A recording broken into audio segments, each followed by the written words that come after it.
cuma sebagai orang tua kita harus ikut berkontribusi di sini gitu.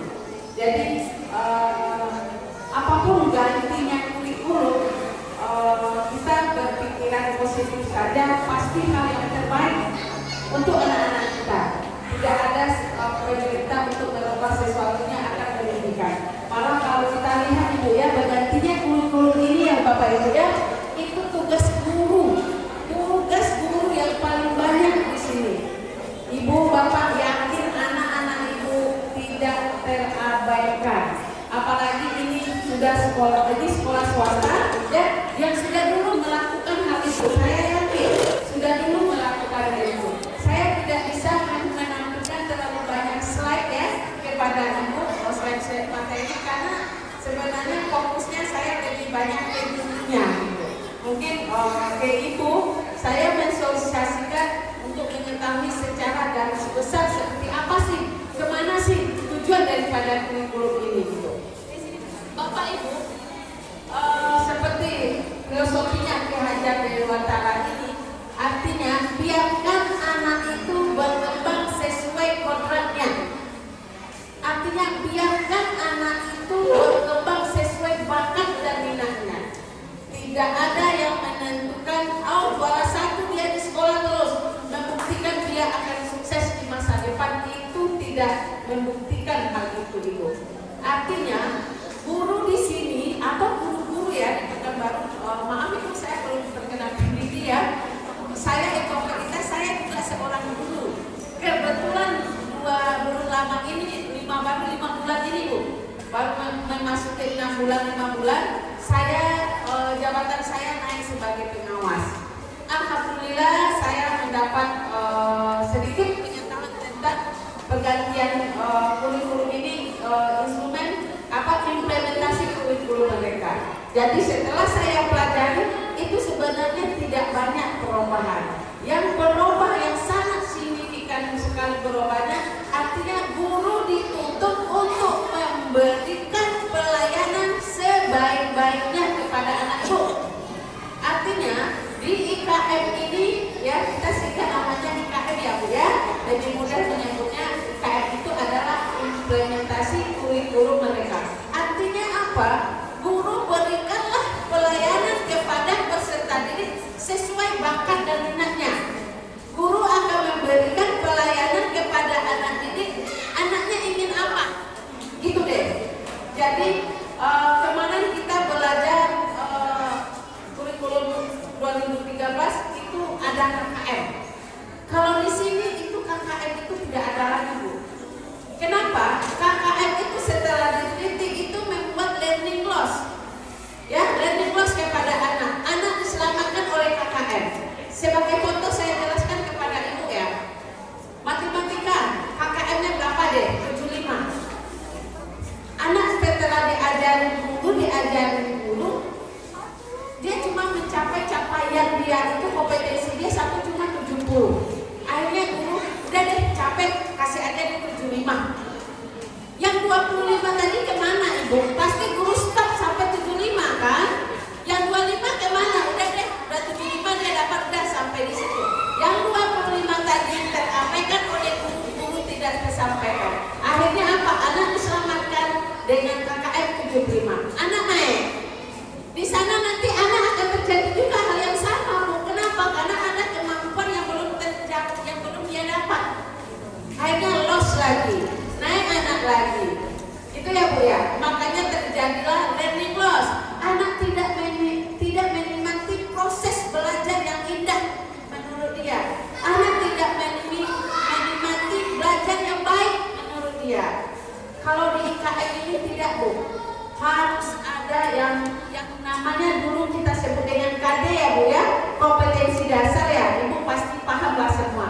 Saya yakin dan percaya wali murid di sini wali murid yang hebat-hebat yang punya kompetensi yang lebih dari guru sebenarnya. Jadi apapun yang dijelaskan guru sebenarnya orang tuanya lebih paham duluan. Benar nggak Bu? Gitu. Jadi kita tidak berpijak lagi kepada KD, kompetensi dasar. Tetapi capaian pembelajaran, apa itu capaian pembelajaran? Capaian pembelajaran yang harus dicapai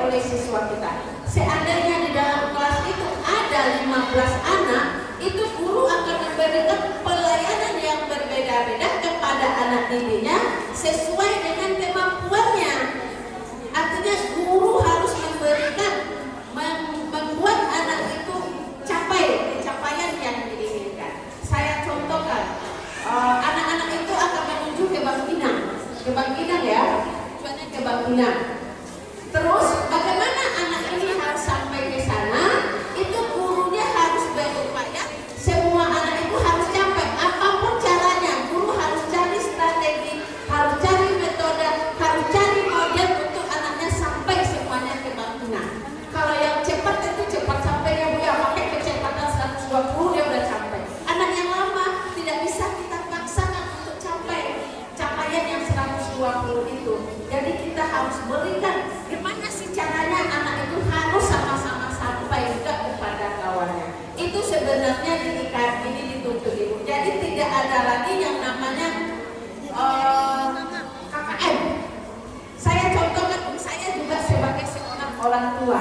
Saya orang tua yang punya anak dua Ibu. Jujur saja di waktu SD dan SMP itu anak-anak saya sekolahkan di swasta. Anak saya dua perempuan Ibu, yang kecil lagi pendidikan di UGM, yang nomor 2 lagi ambil pendidikan S2-nya di UI. Jadi anak saya itu kuliahnya di UGM dan di UI. Keduanya seperti itu Ibu. Lagi proses pendidikan sekarang, yang tua itu lagi tesis, yang S1 lagi skripsi. Ini pengalaman Bu, saya sebagai guru dan sebagai orang tua. Anak saya yang kecil itu saya sekolahkan di SMA 8 waktu itu. Karena dari sambungan sekolah swastanya belum ada SMA-nya. Jadi saya sekolahkan di SMA 8. Seumur-umur Ibu saya sebagai guru dan sebagai orang tua, itu saya belum pernah dipanggil oleh orang tua, oleh guru ke sekolah. Di waktu itu saya dipanggil ke sekolah dengan catatan anak saya remedial, matematikanya 86. Bapak Ibu bayangkan dengan nilai 86 anak saya dan saya dipanggil ke sekolah memberitahu nilai anak saya matematikanya rendah. Saya seorang guru, saya tahu kemampuan anak matematika saya itu tidak terlalu rendah. Jadi hanya untuk mencapai 86 anak saya kan harus mengejar itu Bu, karena KKM-nya 86. Berarti yang sampai di situ yang hanya bisa dikerjakan anak saya, yang 14% lagi kemana? Begitu Pak ya. Akhirnya saya pergi ke sekolah, saya temui gurunya, saya cuma ngomongnya begini Bapak Ibu, Bu, anak saya itu sudah saya tanya, tapi katanya di waktu ujian itu dia grogi mengerjakan soal, ada sebuah kegrogian dia, jadi agak kan ada Bu, anak-anak diterangkan, dijelaskan paham. Di waktu ujian itu karena nampes itu ya, karena depresi itu, jadi dia gagal mengerjakan. Itu dia belum. Bisa nggak Bu, Ibu berikan motivasi supaya sebagai orang tua wajar dong kita bicara seperti itu. Bisa berikan supaya dia lebih percaya diri untuk mengerjakan soal. Kata. Apa dijawab oleh guru matematikanya Ibu, ada wali kelas. Ibu katanya, banyak anak di dalam kelas yang mana anak Ibu itu saya tidak tahu, tidak itu pula yang akan saya perhatikan. Ibu sebagai orang tua tersinggung nggak? Sedih nggak? Dia belum tahu, saya sebagai seorang guru dia belum tahu Bu. Oh gitu ya Bu ya. Oke lah Bu, saya bilang, saya nggak mau berdebat. Oke lah Bu, saya bilang. Terus setelah guru matematikanya pergi, saya tinggal dengan wali muridnya, wali kelas jaga. Saya bilang sama wali kelas, itu kejadian saya sendiri loh Bu. Saya bilang sama wali kelasnya, Ibu tidak akan berhenti anak saya sukses gara-gara matematika yang 86 ini, saya bilang. Jadi tidak perlu diremedial anak saya. Itu yang saya ucapkan kepada wali kelas anak saya. Saya bilang sama anak, adek nggak usah remedial, biar cukup nilai 86, adek nilai matematikanya. Tidak akan berhenti anak adek sukses 86 itu, kata saya. Apa yang terjadi Pak? Anak saya berputar pikirannya. Di saat-saat 2 bulan mau ujian dia bertukar. Mah adek nggak mau di IPA, adek mau IPS. Akhirnya saya kerja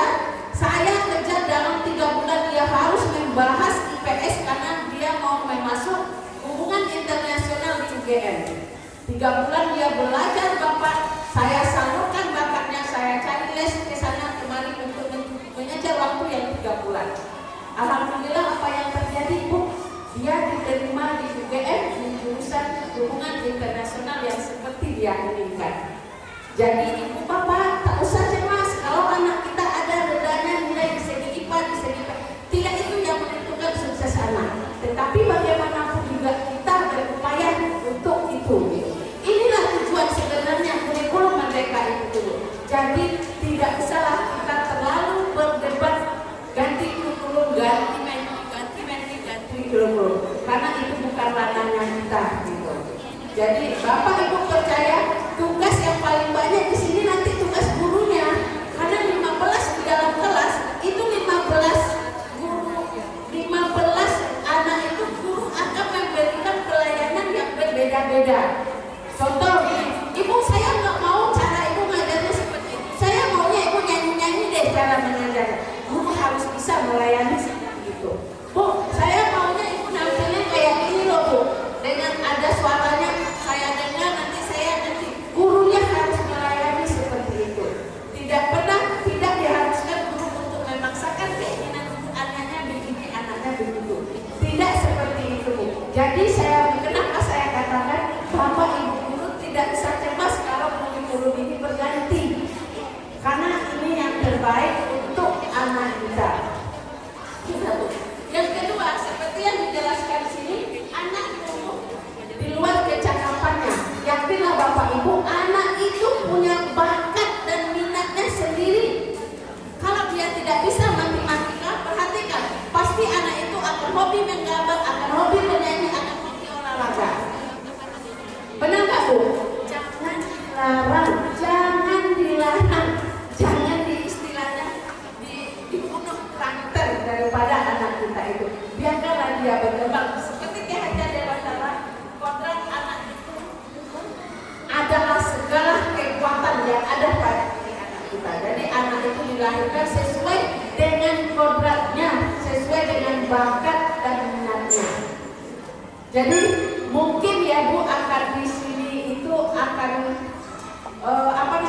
akan nampak perubahan di sini. Itu ada namanya materi baru, itu profil pelajar Pancasila. Itu memang diminta kontribusi ibu sebagai orang tua untuk membantu peserta didik kita. Untuk majunya pendidikan anak kita ini pun tidak hanya, jangan serahkan sepenuhnya kepada guru. Kita orang tua, apalagi ibu-ibu ya, pendidikan anak itu sebenarnya yang memegang kendalinya ibu-ibunya. Kenapa saya katakan ibu-ibunya? Karena ibu yang tahu anak, perkembangan anak kita sehari-hari. Kalau bapaknya sudah sibuk di luar bekerja, saya rasakan itu Ibu. Saya waktu anak-anak saya kecil, suami saya itu kerjanya ke luar kota, jadi pulangnya sesekali gitu. Jadi memang saya yang punya kendali, saya yang dominan anak saya mau kemana itu. Jadi saya arahkan. Jadi pola mendidik anak itu sudah berbeda dengan pola waktu kita kecil dulu. Kalau kita waktu kecil dulu kan orang tua agak keras ya Bu ya mendidiknya, kamu harus begini, nggak boleh begitu, nggak boleh begitu, nggak boleh begitu. Kalau anak sekarang kan tidak Ibu, tidak sekarang. Anak sekarang kalau kami sebagai guru mau dimarahin gimana, nggak dimarahin gimana, jadi susah. Tapi itulah yang terjadi sekarang. Itu dunianya sekarang. Ya, jadi perkembangan teknologi sekarang, jadi dari sekarang anak kita siapkan. Jadi apapun kurikulumnya itu, di manakah ruang kerja guru sesungguhnya? Ruang kerja guru sesungguhnya di alam pikiran, rasa dan hati manusia. Jadi ruang kerja guru itu memang masuk ke jiwa anak itu. Guru itu mengajar harus masuk ke jiwa anak itu. Artinya apa?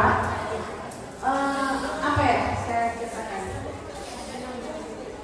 Artinya guru itu memang menyantun kepada anak muridnya. Apa yang diinginkan oleh anak muridnya? Anak muridnya ingin apa? Harus diikuti gitu. Jadi tidak ada lagi memaksakan satu metode yang diberikan kepada anak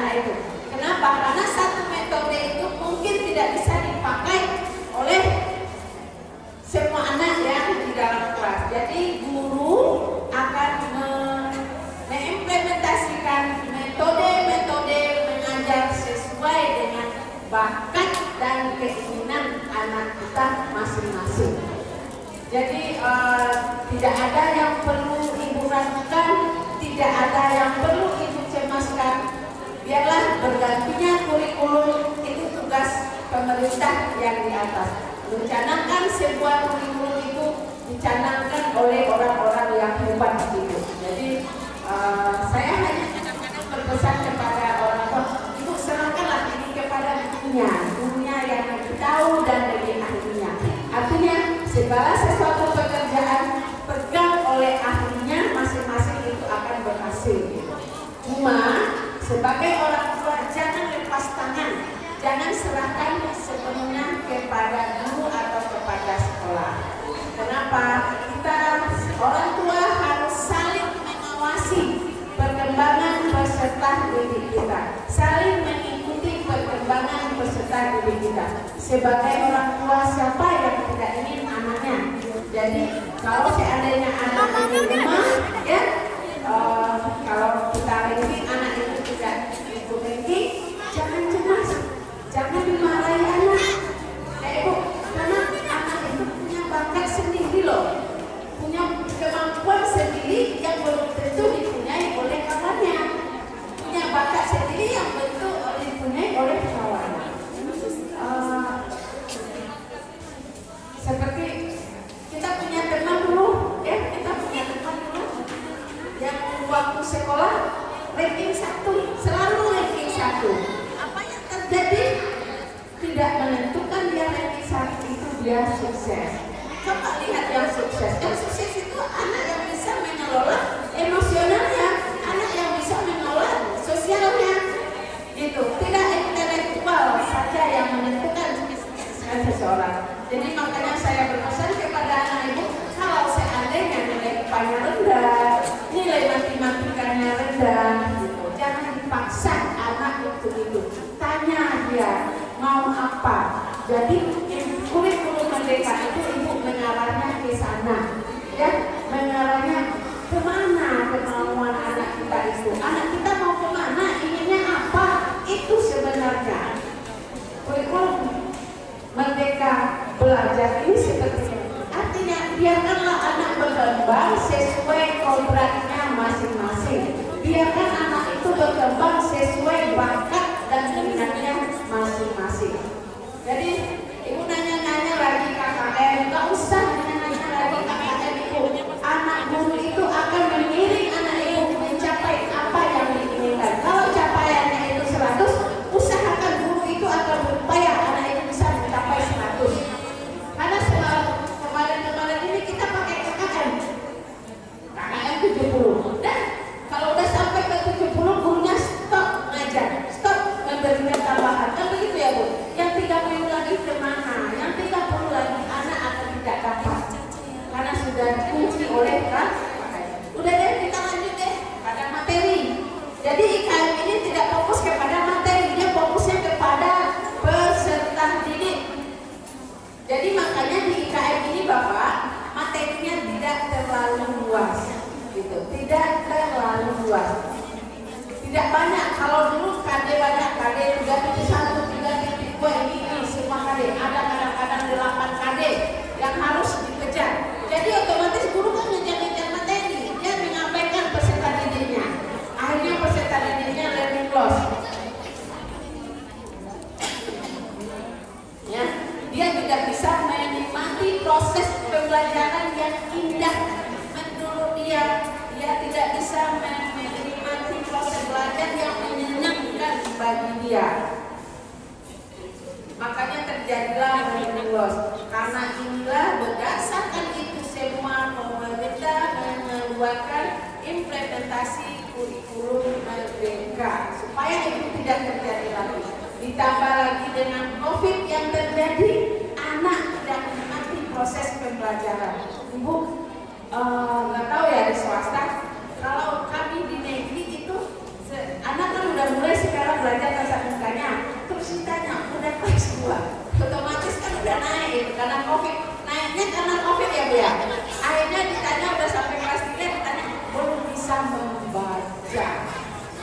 Jadi bapak ibu, kalau seandainya seandainya ada teguran dari guru ke anak kita, itu pasti teguran yang terbaik.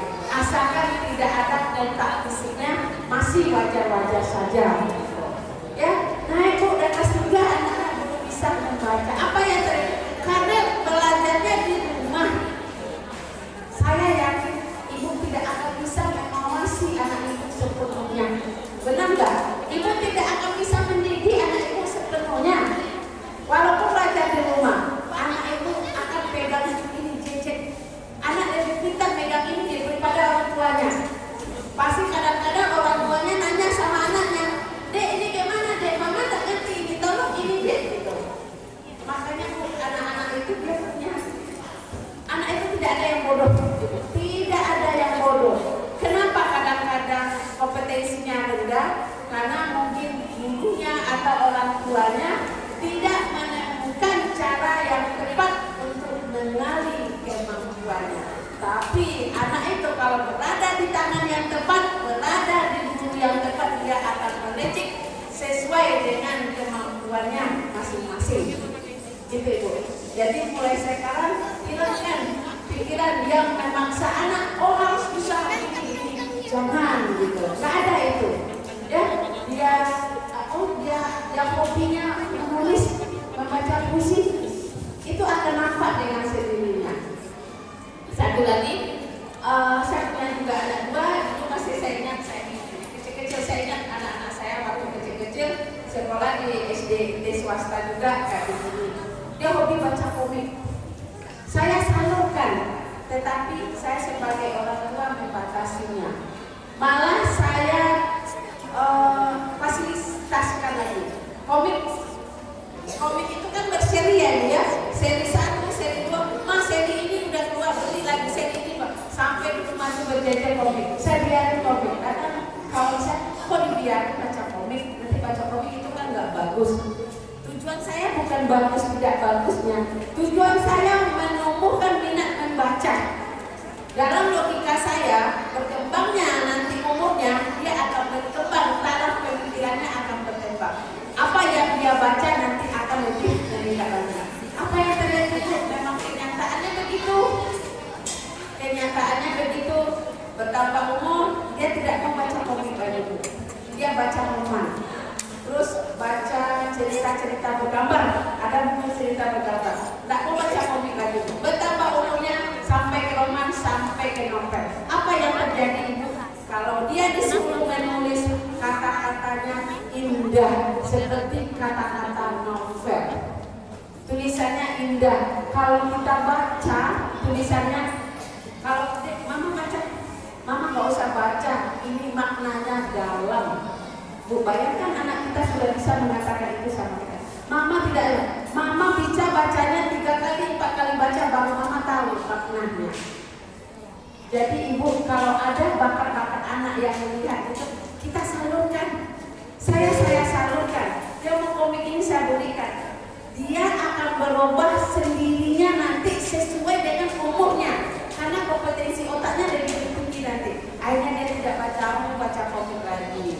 Nama menunjukkan buku bergambar, roman dan novel. Anak yang hobi membaca, dia mempunyai kosakata yang banyak, tulisannya akan bagus. Ya, itu salurkan. Nanti dia akan jadi penulis. Karena untuk merangkai sebuah kalimat itu dia banyak kosakatanya, dia rangkai kalimatnya. Gitu. Dan itu yang terjadi sama anak saya kelas yang kecil. Saya punya anak 2 perempuan keduanya. Yang satu lagi pendidikan di hubungan internasional, yang besar lagi mengambil pendidikan S2 di UI Teknik Arsitektur. Jadi semuanya lagi. Kalau dikatakan Bu, lelah mengurus anak, saya sampai sekarang masih saya rasakan lelahnya mendidik dan mengurus anak. Tetapi setelah dia besar nanti Ibu, kelelahan itu tidak ada lagi. Dan anak itu duduk di posisi yang dia inginkan, rasa lelah itu terbayar semuanya. Jadi saya sekarang itu saya bisa pergi kemana-mana tanpa berpikir anak, karena anak sudah dewasa. Gitu. Satu, apa yang saya katakan di sini, anak saya waktu SD saya masukkan ke Dan dia selalu tidak lupa sholat sunatnya, tidak lupa puasa Senin Kamis dia tidak lupa. Karena saya prinsipkan kamu akan bisa merubah takdir kamu sendiri. Kamu akan bisa merubah takdir kamu sendiri. Jadi apa yang kamu inginkan, usahakanlah semampunya, lakukan proses yang baik. Karena proses yang baik itu tidak pernah mengkhianati. Hasilnya akan baik. Kalau prosesnya main-main itu tidak bisa minta hasil yang baik. Pasti hasilnya juga main-main, Tuhan kasih. Yakin akan itu. Karena saya yakin akan hal itu Bapak Ibu. Jadi di sini saya menekankan, saya bersyukur diundang ke sini sebagai mengisi acara di sini narasumber.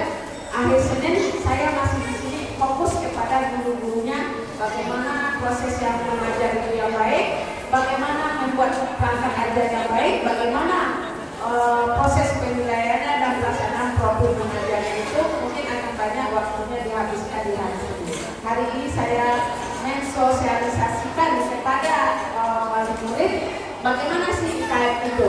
Jadi sebenarnya tidak banyak yang saya tampilkan, rasanya mau saya kasih slide-slide yang banyak sama ibu, rasanya tidak perlu juga ya Bapak Ibu ya.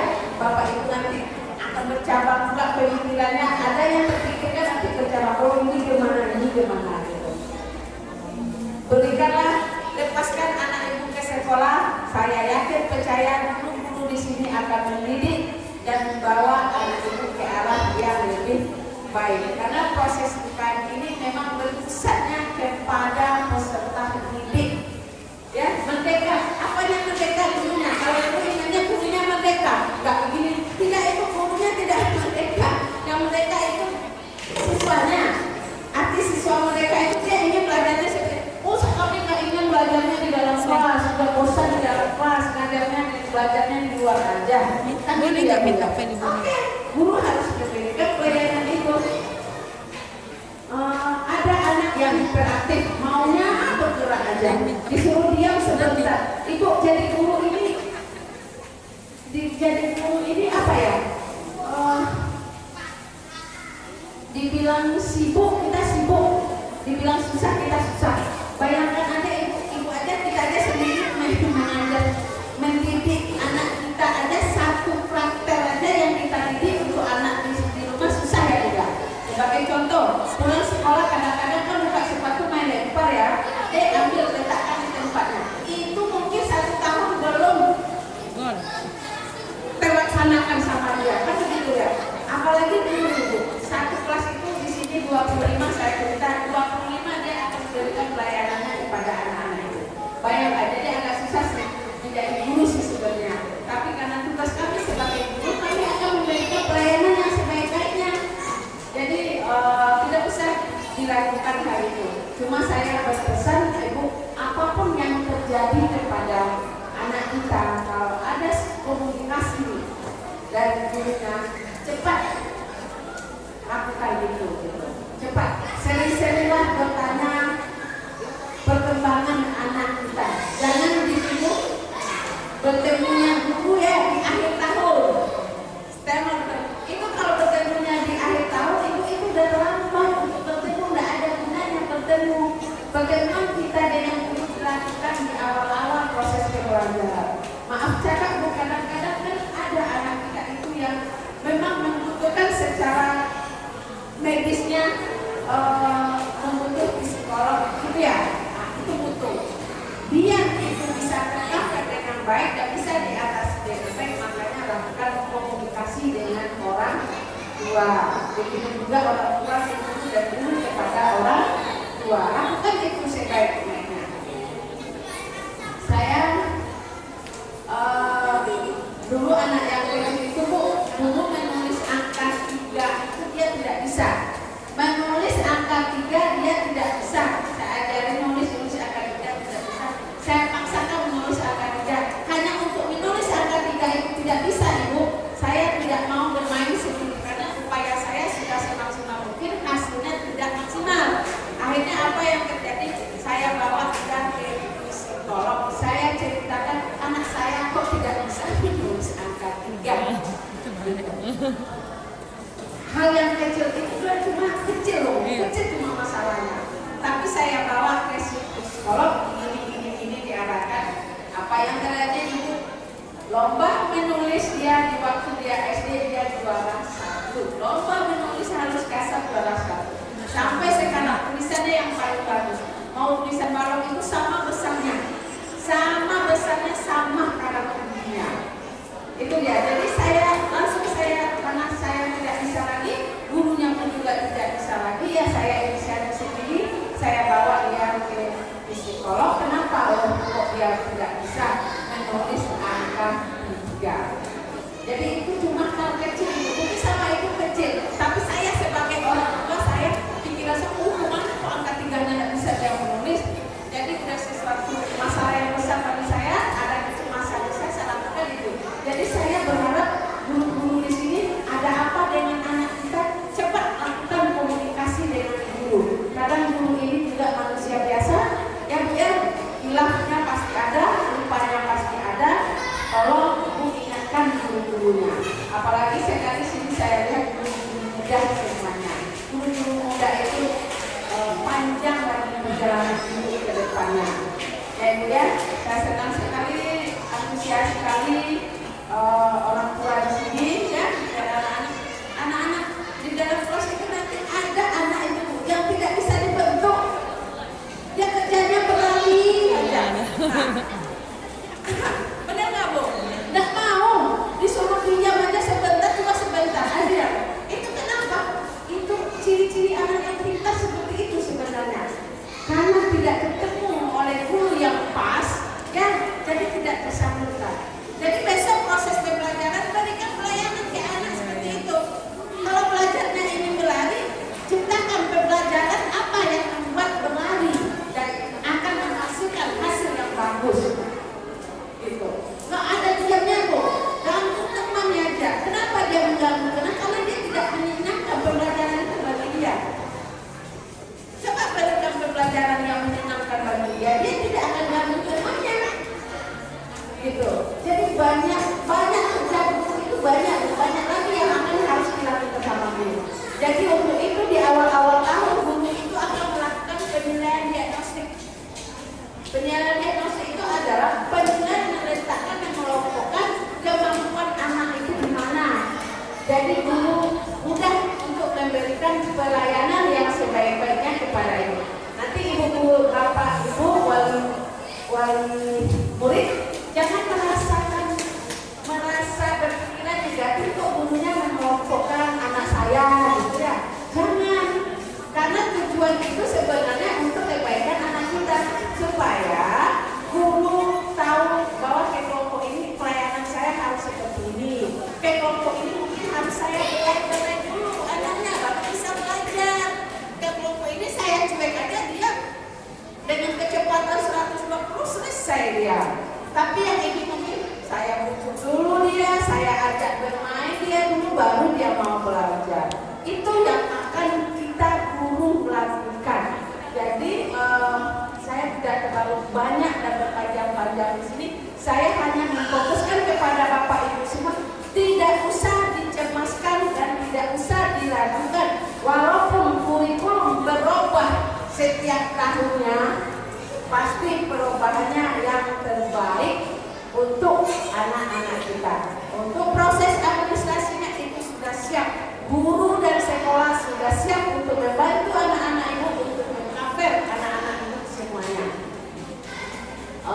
Baiklah Bapak Ibu, sebelum ini saya tutup, saya kasih 1 atau 2 yang mau bertanya. Silakan kalau ada yang mau bertanya, Bapak Ibu semua saya persilakan.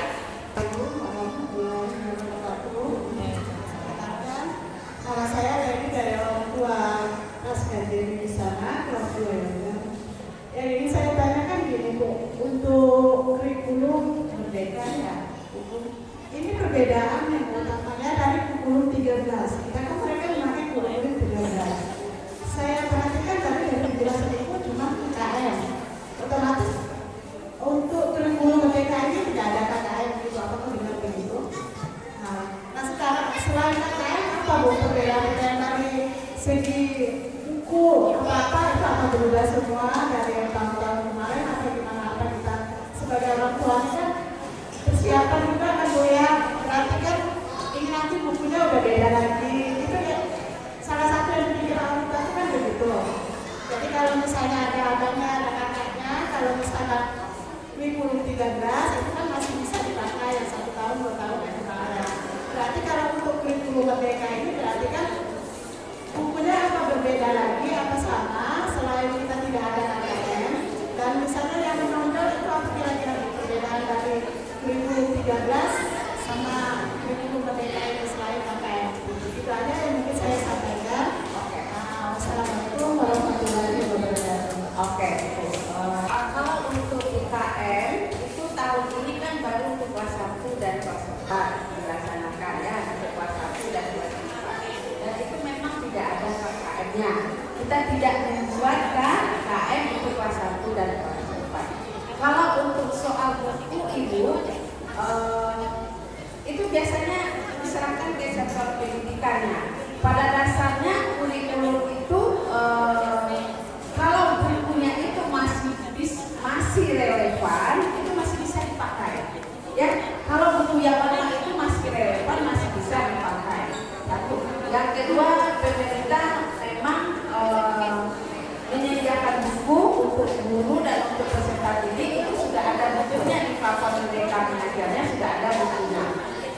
Dan saya untuk hal itu mungkin satuan pendidikan nanti yang berkebijakan untuk menjawabnya.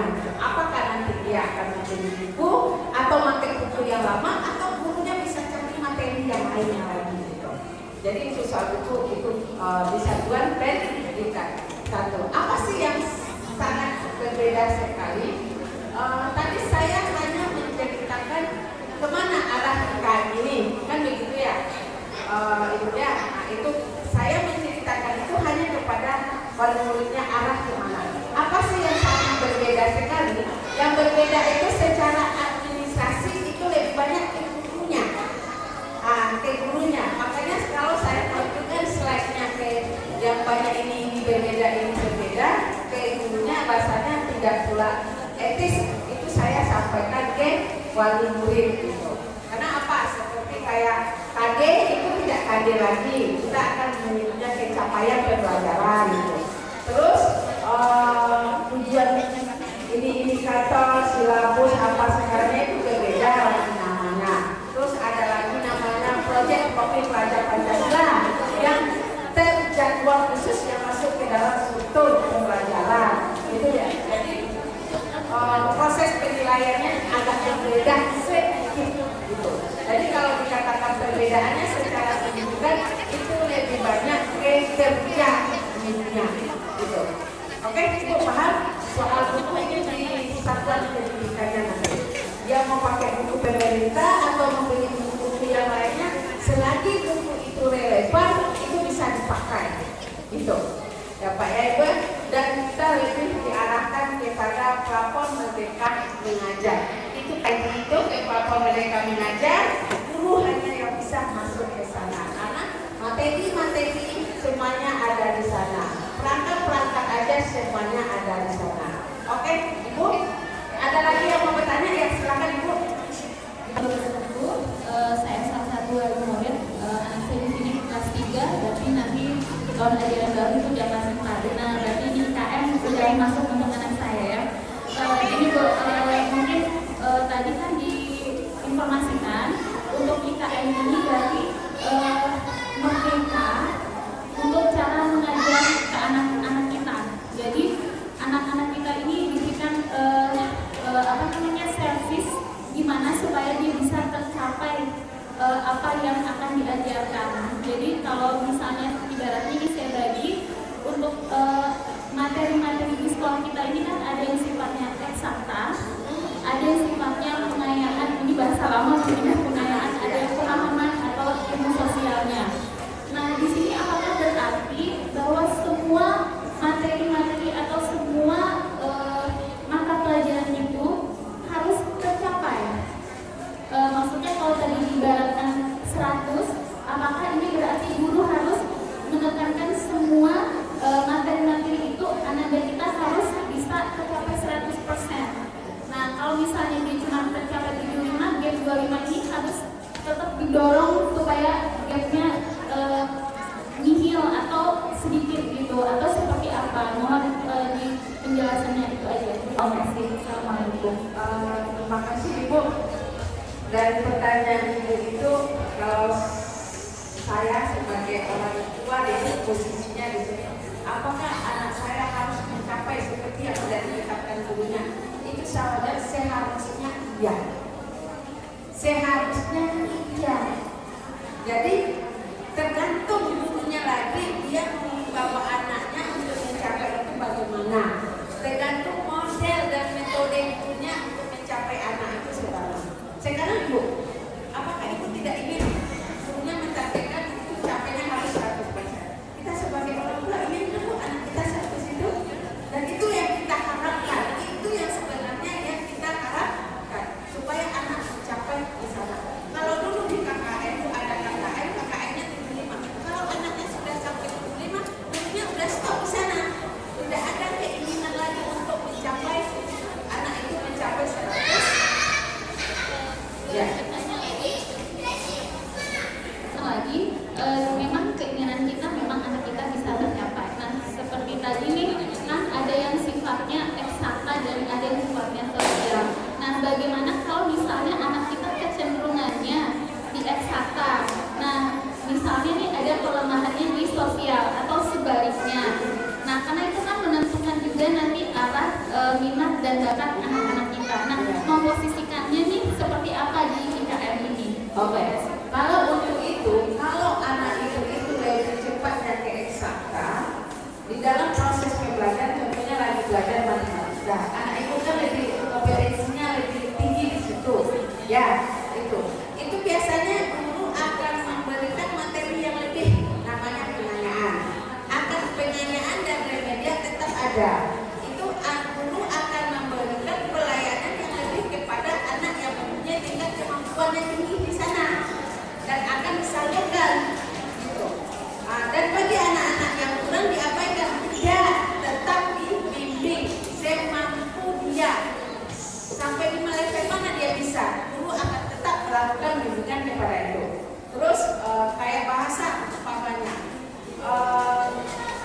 konsep saya begini Bu, saya tadi bicara itu kalau seandainya anak mau bimbing matematika, dia dikasih itu terus, tidak seperti itu.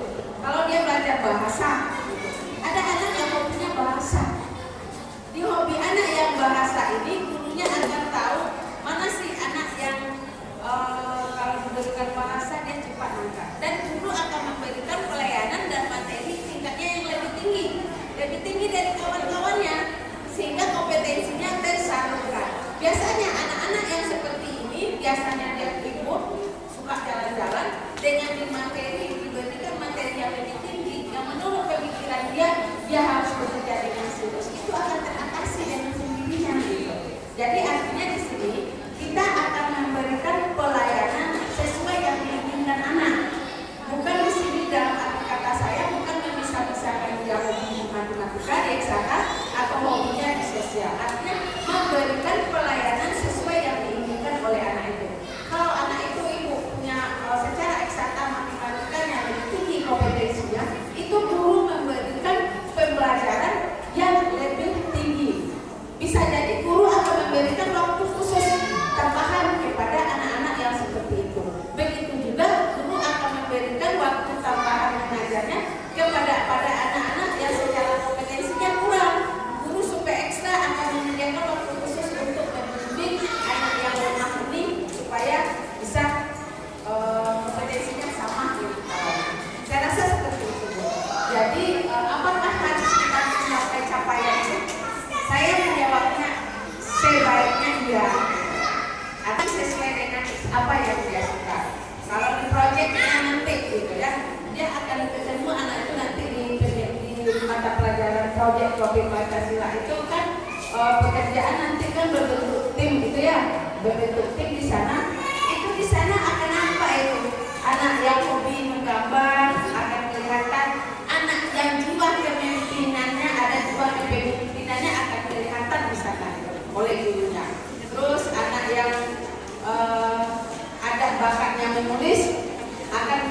di sana itu. Jadi di sanalah guru melihat mana anak-anak yang benar-benar berbakat.